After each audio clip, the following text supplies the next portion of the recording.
सबसे पहले मैं Veer Savarkar international impact award 2025 से सम्मानित सभी पुरस्कार विजेताओं को उनकी साधना, उनके समर्पण और कर्तव्यों के सफलतापूर्वक निर्वहन के लिए हृदय से बहुत बहुत बधाई और शुभकामनाएं देता हूं। जीवन यात्रा में अब तक आप सबकी सफलता और व्यक्तिगत उपलब्धियों ने समाज के सम्मुख असाधारण कर्म, कौशल और दृढ़ संकल्प का प्रमाण दिया है।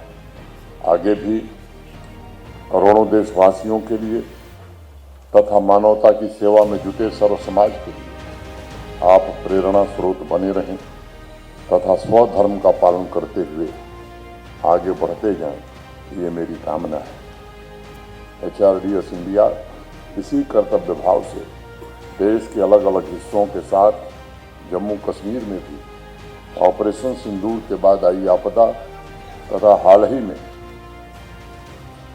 प्राकृतिक आपदा से क्षतिग्रस्त हुए अनेक परिवारों के लिए प्रथम चरण में 1500 नए मॉडर्न घरों का निर्माण कर रहा है।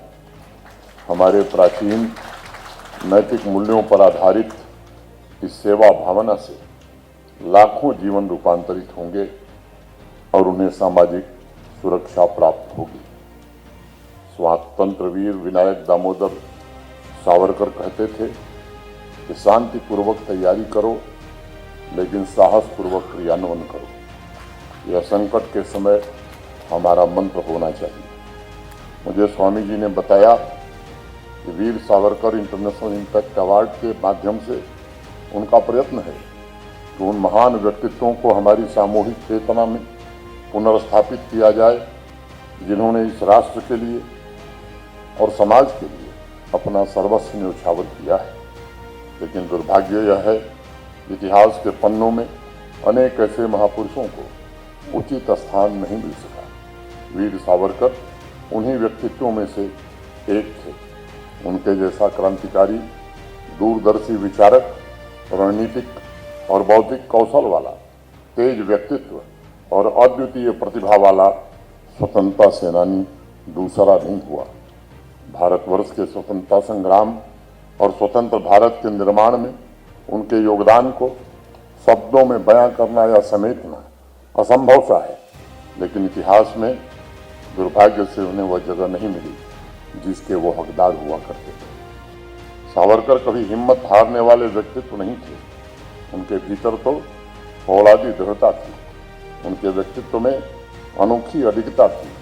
उनके भीतर समाज के उत्थान के लिए जितनी करुणा थी और जितना प्रेम का सागर उमड़ता था, उतना ही उनके व्यक्तित्व में पराक्रम, पुरुषार्थ, सेवा और बलिदान की लहरें भी हिलोरे मारती थी। जब जब हम स्वतंत्रता संघर्ष की गाथा को, सांस्कृतिक एकता के प्रयासों को और भारत के प्राचीन गौरव को पुनर्स्थापित करने के प्रयासों पर नजर डालते हैं, तब तब हमें दिखाई पड़ता है कि राष्ट्र के प्रति अनन्य और अटूट निष्ठा के साथ वीर सावरकर का विशाल व्यक्तित्व समाज का मार्गदर्शन कर रहा है।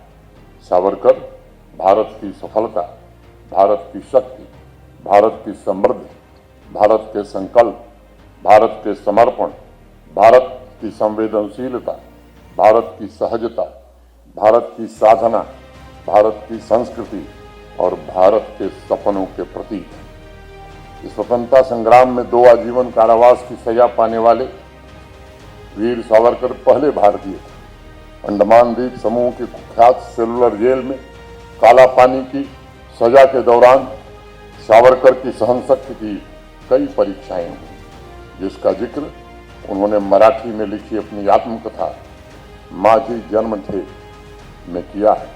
काला पानी की सजा में उन्हें कभी कभी महीनों तक एकांत कारावास में रखा गया। उन्हें बोलने तक की मनाही थी। उन्होंने कमर तोड़ शारीरिक श्रम सहा, कोड़ों से पिटाई की कठोर सजा भी पाई, लेकिन उनका धैर्य अडिग था। उनके शौर्य का दिया नहीं हिला और न ही उनकी आत्मशक्ति की लौ में कंपन कभी हो सकी। भारत के आदरणीय प्रधानमंत्री श्री नरेंद्र मोदी जी ने 2022 में लाल किले की प्राचीर से देश को पंचप्रण का संकल्प दिया था। उसमें एक संकल्प कॉलोनियल माइंडसेट को समाप्त करने का भी था और उसके हर बचे खुचे अंश को मिटाने का भी।